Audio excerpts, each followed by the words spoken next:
I used to get involved in slicing the cucumber very finely and putting the salt on it, leaving it, and then squeezing it out.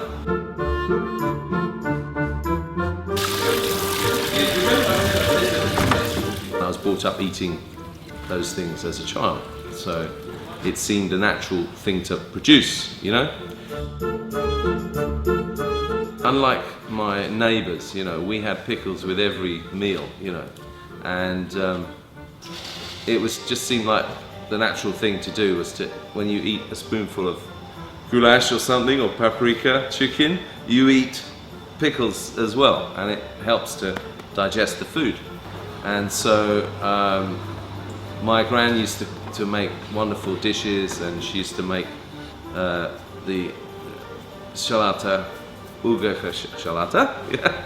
And we used to enjoy that. And I used to get involved in slicing the cucumber very finely and putting the salt on it, leaving it, and then squeezing it out, and then putting the vinegar on, and some paprika and sour cream and so on. And we loved that, and that flavour and that smell of that particular simple pickle has always lived with me, and you know, it's something I'm very passionate about. And now I make similar pickles, which I hope my customers enjoy as well. I remember one time we had to transport a big pot of stuffed paprika to a party or something, and it all spilt in the car. And the car, for months afterwards, smelled of paprika, and I loved it, you know. So I would always want to go in Granny's car because of that smell was in there, you know. Well, I'd like to say that I learnt it all from Granny, but that wouldn't be strictly true. I mean, although those recipes for the original pickles that we used to make, the kovasha oburka and the shalata, oburka shalata, we made those together. So those are the original ones. Everything else, I kind of learnt myself as a chef. I was a chef for many years, and I researched it a lot and experimented. And now, yes, we make a few things that you could call Hungarian or generically East European, but a lot of our pickles and our fermented cabbages and vegetables are much more eclectic now, and they're from all over the world, really. The influences are, anyway, yeah, from South American style pickles to Southeast Asian kimchis, which we make now, which are really popular because of their health benefits, of course.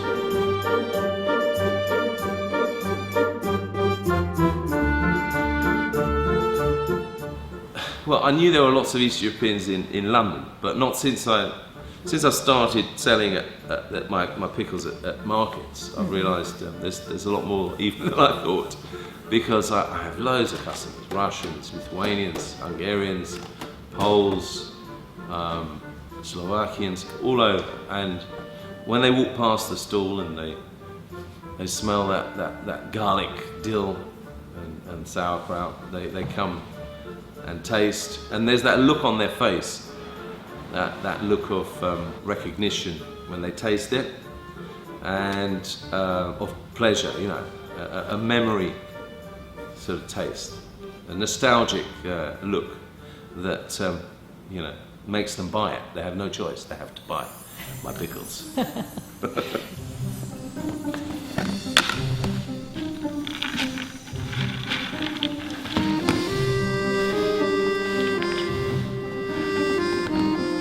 My father came here with his mother, my grandmother.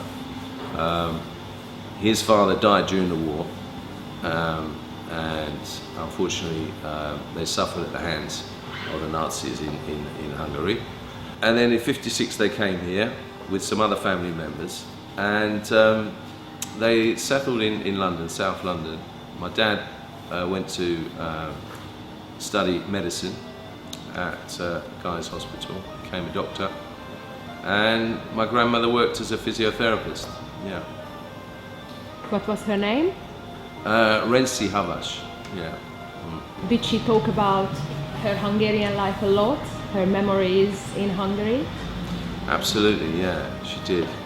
And there was a mixture of good stuff and bad stuff, you know. The good stuff, before the war, their lifestyle was quite extraordinary, you know. Operas every night, and she even tried rally driving at one point. She used to rally drive Bugattis in the 1920s or something like that. So yeah, she had quite an active life. Yeah? And then she talked, of course, about when all that ended suddenly in 1944 or something, when things got bad in Hungary. Yeah. Her husband was taken to Auschwitz and died in Auschwitz. Yeah, that's right. Yeah. So 10 years later, then Russia came into Hungary, and by then I think they'd had enough, and they had an opportunity to get out, and they took it.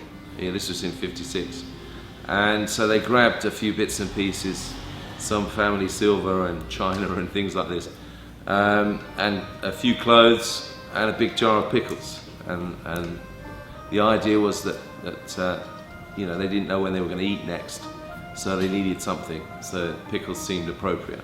So a jar of her pickles came with them on the journey to England. Yeah. Did you have a close relationship with her?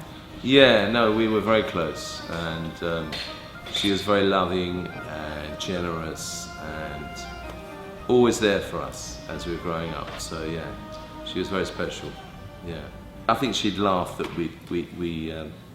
I would dedicate the recipes and stuff to her, and she'd be modest about it. But no, she'd be very proud. Yeah, definitely. That especially we're using the family name for the business. Yeah, absolutely. Have you been to Hungary? Yes, I have. I was there recently, actually, in Budapest. Yeah, I did try a few pickles actually. Yeah, it's a very interesting trip. So I've got a few ideas. Yeah. Some of the fruit pickles I'm interested in doing, plums and things like that. Yeah. We Maybe call even them some differently. palenka. I don't know. You never know. Yeah. Wow, that's a good idea. That would be nice. Yeah.